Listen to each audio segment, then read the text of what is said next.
Basic logic is great and all, but who needs that when you have complete and utter chaos and nonsensical humour? It's time for two of the craziest duos in cartoon and manga history to duke it out. Spongebob and Patrick, the bubble-blowing babies of Bikini Bottom, and Popuko and Pipimi, the Pop Team Epics. I'm your host, Ribbit Theatre, and it's my job to analyse each and every aspect of both teams to find out who comes out on top.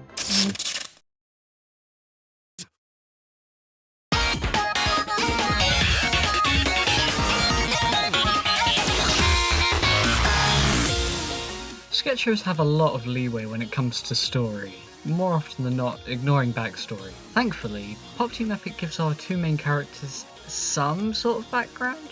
Popuko was just an average high school girl. One day, when late to school, Popuko bumped into Pipimi. They introduced themselves, and then they got incinerated. Then she woke up, bumped into Pipimi again, refused to give her back her locket, and then got transported to a bunch of other dimensions by Pipimi. One of them, Pipimi saved her, and from that day on, they became the best of friends. I said they had a backstory, not one that made sense. Being a sketch show, Popuko and Pipimi are random, to say the least, but I'll try to explain their abilities and physical attributes to the best of my abilities, starting with Popuko. In terms of speed, Popuko was capable of spinning with enough speed to float in the air. She can also spin a towel with enough speed to float in the air. Plus, when she lost her glasses, she actually exited the Earth's atmosphere, which is 32 times the speed of sound. But most impressively, Popuko was capable of travelling to a black hole from the moon in about 3 seconds. Oh, and did I mention that the nearest black hole is around 3,000 light years away?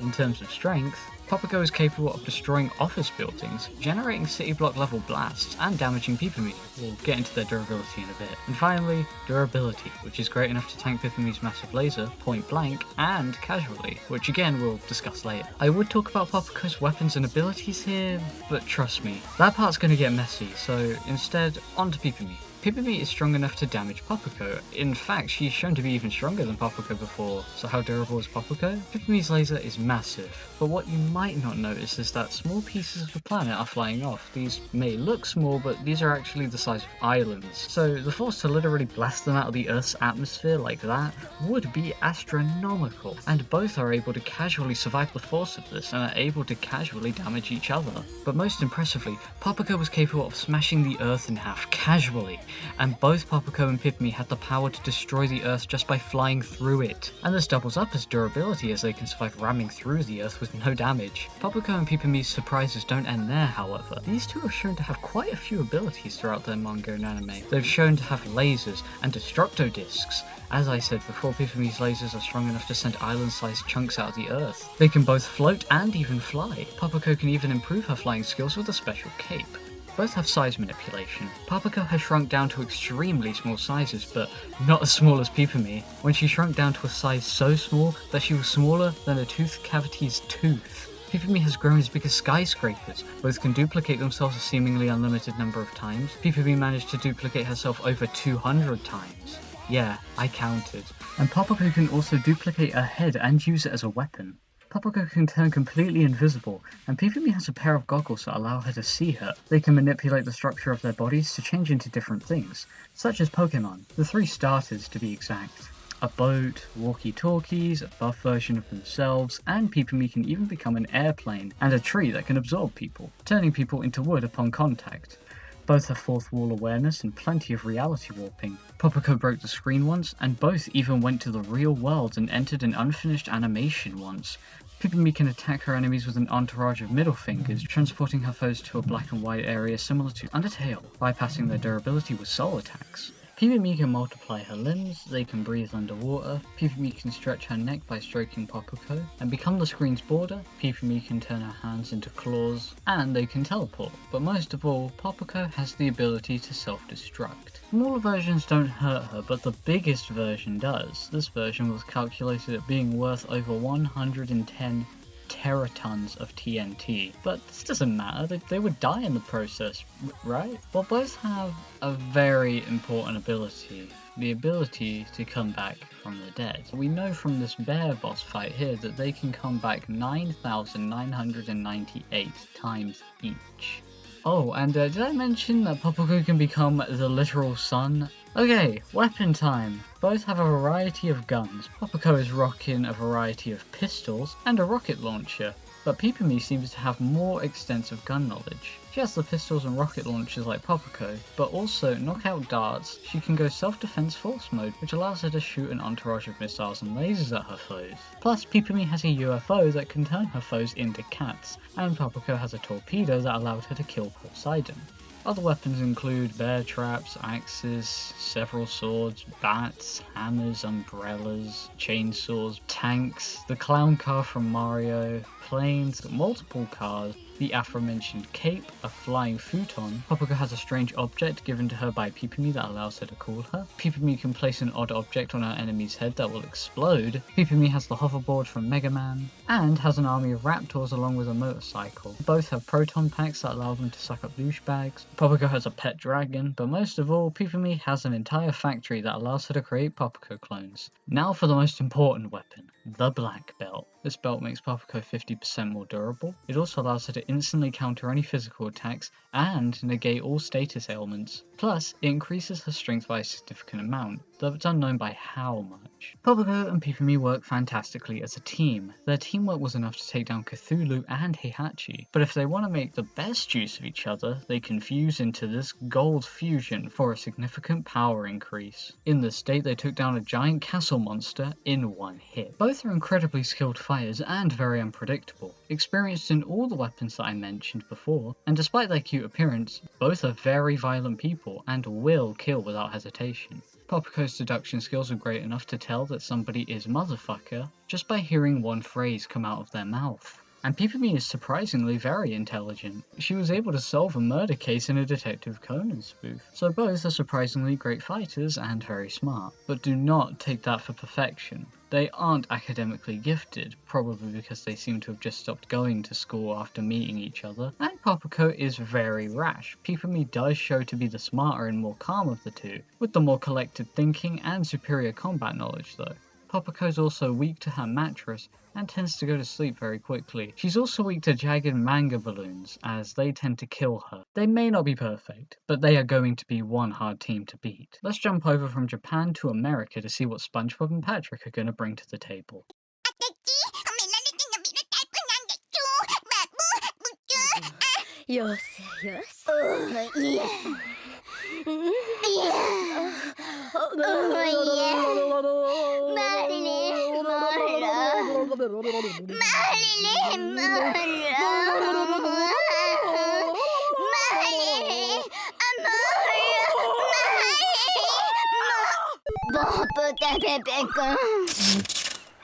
Are you ready, kids? Aye, aye, Captain! I can't hear you! Aye, aye, Captain! Oh! SpongeBob, who lives in a pineapple under the sea, is the poster boy of Nickelodeon alongside his best friend, Patrick Starr. Spongebob and Patrick have pretty vague pasts. We know Patrick was bullied in school by having dodgeballs thrown at him, and we know SpongeBob grew up with his parents and grandma and eventually got a job at a long-running restaurant, the Krusty Krab. Though, like most cartoons, their pasts are a little inconsistent. It's kind of unclear if they've known each other since childhood or not, though they assumably have. Along their times of knowing each other, they've done some pretty insane things for a pair of man-children. They've raised a baby clam, they ventured to Shell City and stopped Plankton's world domination scheme, and even saved a baby bird from death, all with the power of their teamwork. Except that first one, that was mostly SpongeBob. Speaking of SpongeBob, let's go over him first. SpongeBob is a very happy-go-lucky and upbeat person. Pessimism is the last thing to come to mind when you think of this yellow, Twinkie cheese. Though he does have his limits and can get frustrated, he tends to stay as a relatively passive person. In spite of his kind nature, SpongeBob is skilled in karate. Though his amount of skill is inconsistent, he often is shown to be imperfect in the art of it. His karate even allows him to fight on par with Sandy Cheeks, who's capable of taking down some of the most skilled fighters in the SpongeBob universe. SpongeBob, being a sponge, is very malleable, with insane pain tolerance. Basic punches barely affect him, and he's able to absorb most weaker attacks. But when SpongeBob's pain tolerance is pushed past its limits, limit, he has a fast-paced healing factor that allows him to regenerate entire limbs, or even recover from intense damage, such as coming back after being reduced to a blob. He can even tear himself in half and create clones of himself. He's also able to alter his shape and appearance to benefit him in many ways. He can stretch his limbs, change himself into a wheel, a giant spatula, and even a cannon. He's also known to become weapons for others to use, like a clarinet that shoots water balls for Squidward, or a pair of karate gloves for Sandy. What's his level physically though? Well, he's pretty damn fast for a sponge, able to dodge lasers and keep up with characters such as Sandy, who can outrun Atlantean guards while pushing the rest of the main cast. He's even able to keep up with jellyfish that utilize electricity-based attacks, though he does more often than not get hit by their electricity. He should scale to Sandy, who narrowly ducked under this laser, and piloted a jetpack which was capable of escaping the Earth's atmosphere, which, as I said before, would require speeds over 32 times the speed of sound. And heck, some of his attacks are even sound-based, but we'll get onto that later. Spongebob, however, is not the strongest person out there, to say the least. Consistently portrayed as weak, Spongebob's lifting strength is without a doubt his weakest attribute. Unable to lift stuffed animals or even marshmallows. Heck, these are scaled down for fish, so they're even smaller than regular marshmallows. But his striking strength is where he really shines. He can tear through solid metal with ease, and can damage the likes of Sandy and even Squidward tentacles. Speaking of which, durability-wise, Spongebob is able to survive lasers, electricity, and bombs very consistently. One of these bombs used stock footage. The bomb that the stock footage was originally from was town level.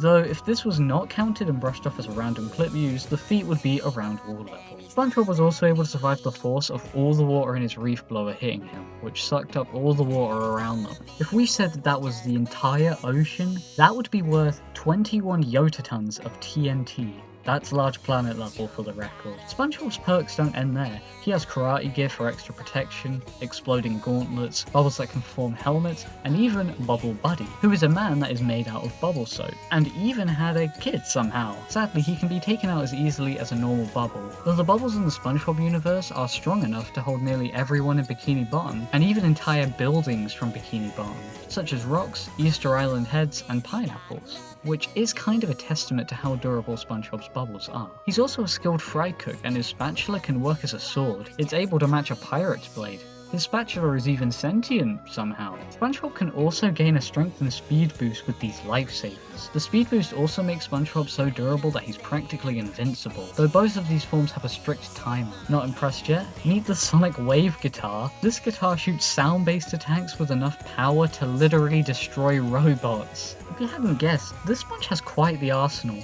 But Spongebob's best weapon are his pencil and paper. Yeah, I know, it doesn't sound that threatening, right? But trust me, they are. The paper allows Spongebob to rewrite his universe, though its main use is for travel, and for Spongebob to enter his invincible form. But we'll talk about that later.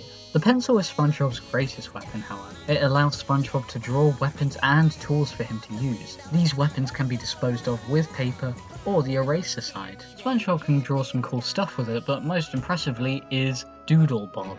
Doodlebob is a doodle of Spongebob, as you could probably guess by the name. He's more skilled when it comes to utilizing the pencil, and he's physically on par with Spongebob himself. However, Doodlebob does have a weakness: paper. If Doodlebob comes into contact with paper, he will be absorbed into it. He can also be disposed of with the eraser side of the pencil. Speaking of which, the eraser side allows Spongebob to bypass his opponent's durability by literally erasing them. However, this can be used against him too. Now that Spongebob is all done, let's move on to his companion, Patrick, Starr. While Patrick may not be as skilled in karate, he's physically able to fight on par with Spongebob, and is actually stronger than him. Patrick is able to give Spongebob a black eye casually, and has the brute strength that allow him to tear apart rides at fairs, and with help from Bikini Bottom, he was able to push the Bikini Bottom itself. He's also incredibly fast. He's got all the same speed feats as Spongebob, but with one more.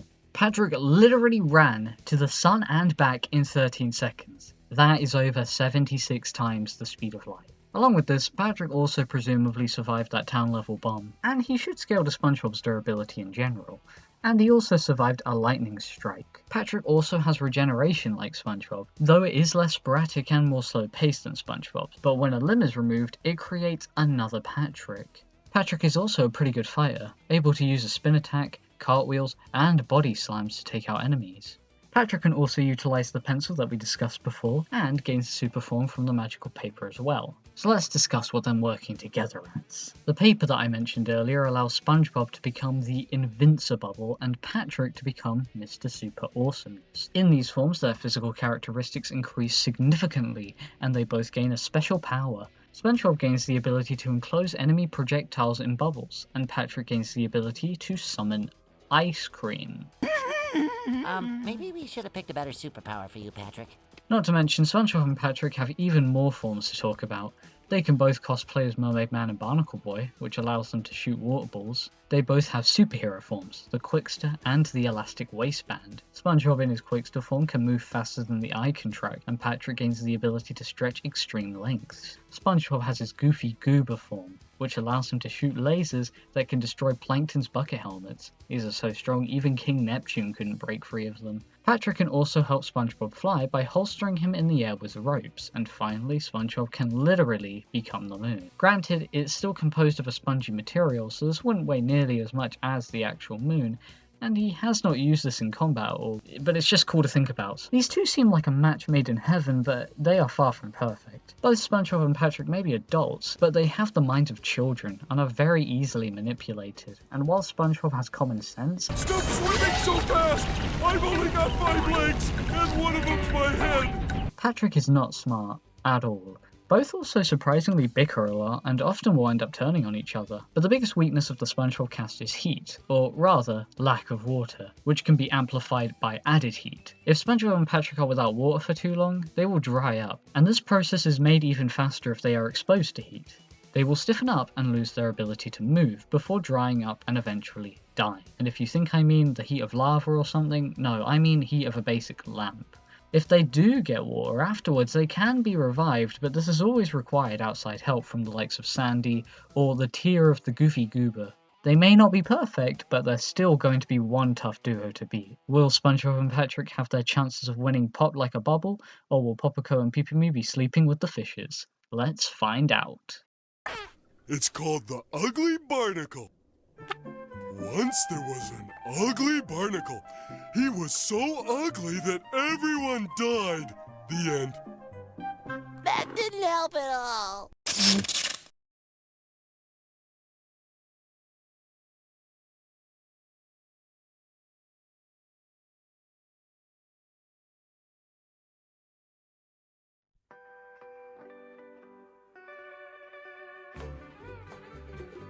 What's wrong, Pipimi? What are those things?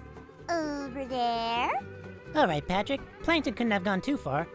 Maybe we could ask those two if they've seen him. Hello, I'm SpongeBob, and this is my best friend Patrick. We were wondering if either of you have seen Plankton around here. Whoa! These two must be in cahoots with Plankton or something. If they want to hurt us, I'll show them the super duper awesome power of Patrick Starr! Good day for a swell battle. And begin! Ugh.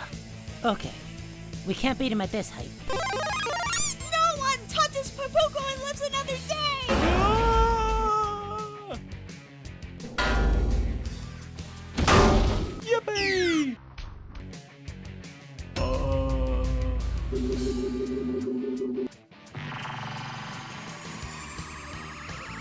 I'm too OP! La la la la la la! Whoa! Patrick, get off! No, you get off! I've had enough. Huh? How dare you! So, what's the plan? Run? Sounds good to me. Wait! What's wrong? Who's watching the other girl?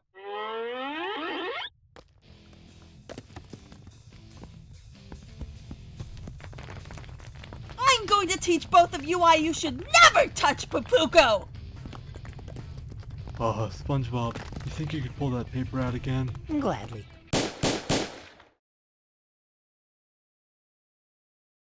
You're gonna die a slow and painful death, motherfuckers. Come out and accept your fates. Things will be much easier that way. Pipimi-chan! Please make the mean men come out. Anything for you.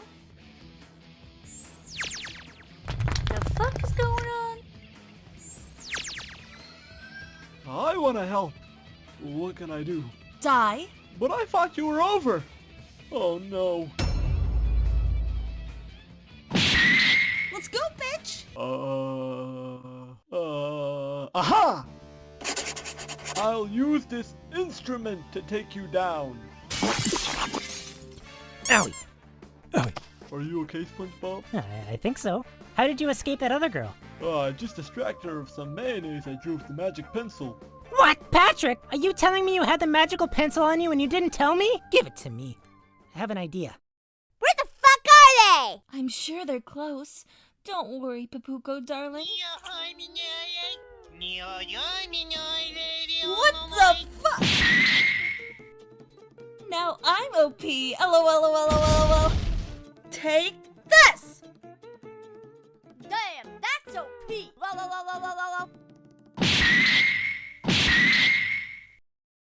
Where's the other one?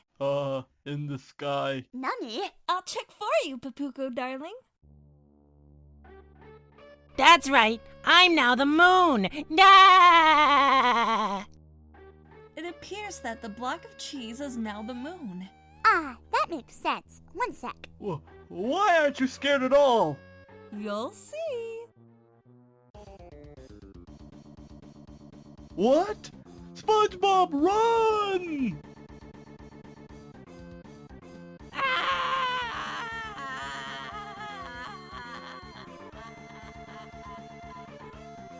I've got to run. I don't think so. Self-destruct sequence deployed.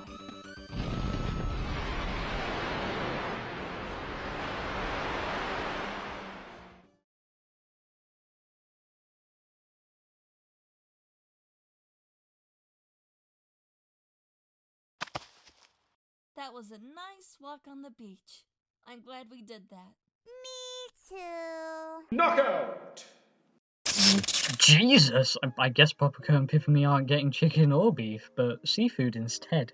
This fight was tricky to say the least. Both teams heavily rely on gags, and this leads to so many ridiculous feats that seemed so out there, it was almost impossible to tell what's legit and what isn't. So this seemed like the perfect episode to introduce something new to the cage fight formula, so that I can study the match from multiple angles, and also so my show can finally have something original about it. I will give you guys two aftermaths of sorts, one based on consistent and 100% concrete feats, then the second based on more debatable things, not flat out outliers and things that are definitely not true, but things that are a little more debatable. Many characters have this issue. This episode would really benefit from it, and so would many future episodes. So, let's begin. Okay, so let's talk about them excluding the one-time feats. Spongebob and Patrick are town level via surviving that pie bomb if we assume it's equal to the stock footage.